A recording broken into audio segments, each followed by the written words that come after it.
Hello everybody, welcome back to Ray's World. I hope you are doing well. Thank you so much if you are new here. Stick around for a while, hit subscribe, the bell icon if you want to. And if you don't want to, that's okay, no worries. If you're a returning subscriber, thank you so much for being here. I really sincerely do appreciate every single one of you.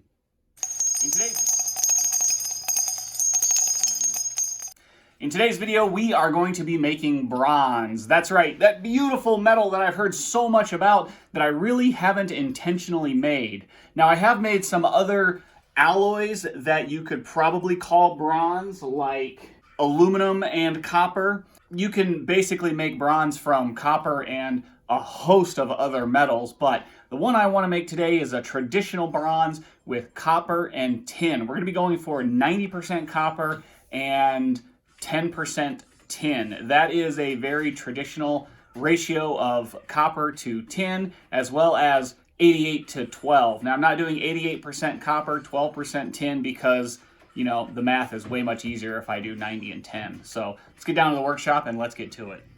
The first thing that we need to do is we need to take this tin and we need to melt this into some shot. And I've got an idea on how to do that, but in order to melt this into shot so that we can get a precise weight on it, we need to use this bucket. This is my metal bucket. And as you can see, it has this kind of slurry of copper and Orbeez material. This bucket was used to pour metal into Orbeez, and what I've done here is just poured off the bulk of them, and I think I got all the metal out of these. Gross.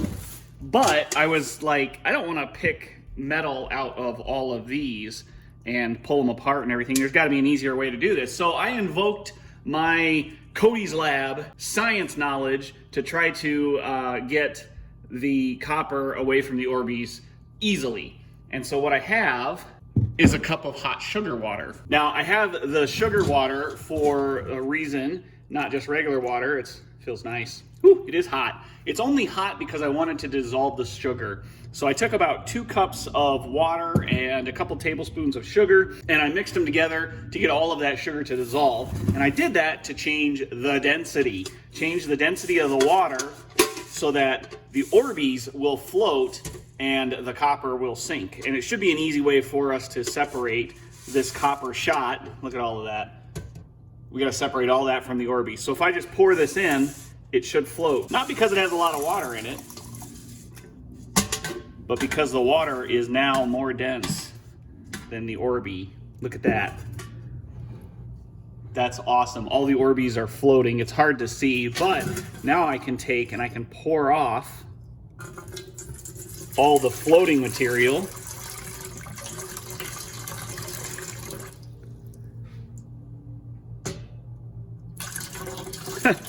It worked. Now we are left with just copper. How cool is that? Science, everybody, science.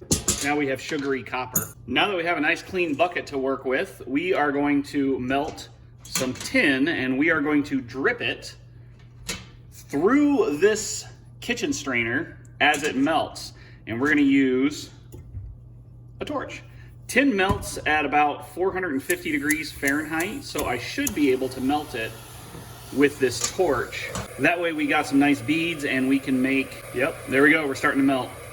We can do some pretty precise measuring of our tin. If this doesn't work, we're gonna have a mess in this kitchen strainer to work with. I might have to go underneath.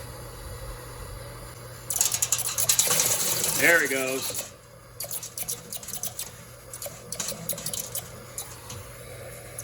I had to give it a shake. Whoa, I'm melting my kitchen strainer.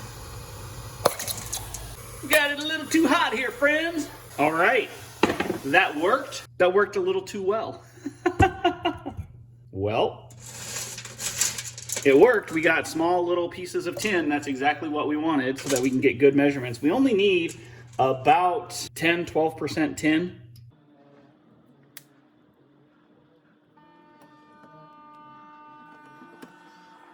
We are going to be shooting for a 30-ounce bar. I'm just going to go ahead and do just a flat, straight, long bar at 30 ounces. So what we are going to do is we're going to measure out 3 ounces, and I should be doing this in grams to be a little more precise, but that's all right. 3 ounces of tin. Let's see. We're getting close. Just a tiny bit over. Let's see. 3.01 ounces. I say that's probably pretty good. Okay. Now we need 27 ounces of copper. And I do have more.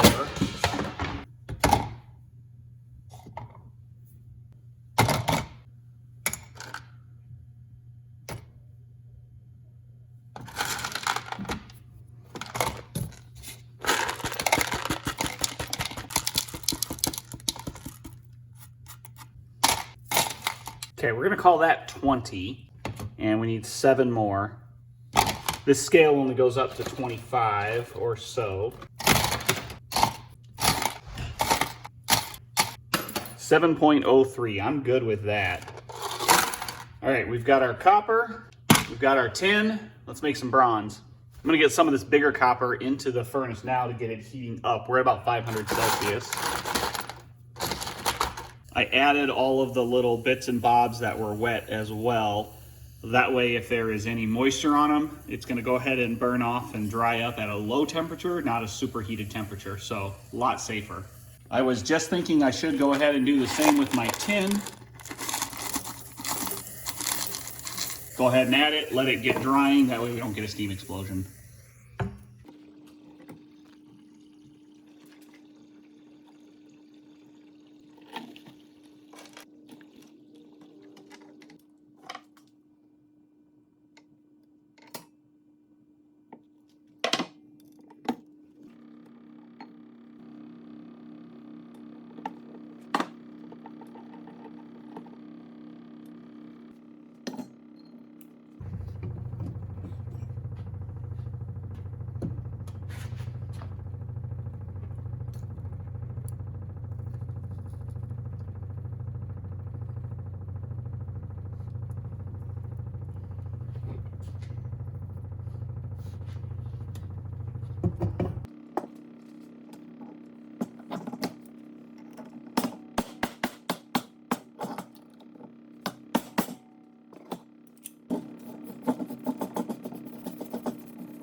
Well, I'm really not very happy with the way this poured. I've got a giant piece there, and I got all this crap right here.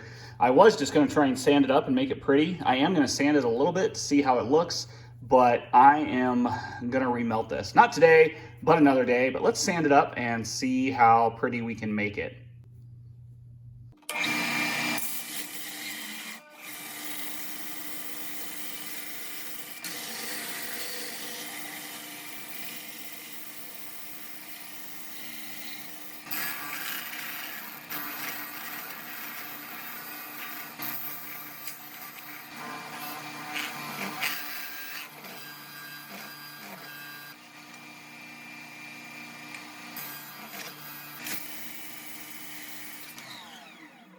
I am really liking that color.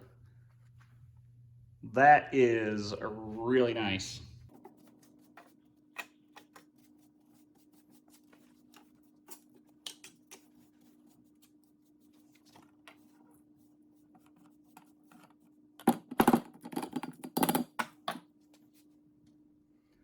Well, that is it, everybody. Here is our bronze, and it is absolutely a beautiful color. I love this color. Tin and copper. I do not like how this bar turned out. There's lots of cracks and blubs and just mistakes in this bar. So what I'm going to do is I'm going to remelt this. I can't do it today because this will not fit in the crucible, but something's coming. It's in the mail. It's on the way, and this will fit in it. So this will be our first melt when it arrives. Thank you guys so much for watching. I really appreciate every single one of you. Take care, everybody. I hope you enjoyed. Bye.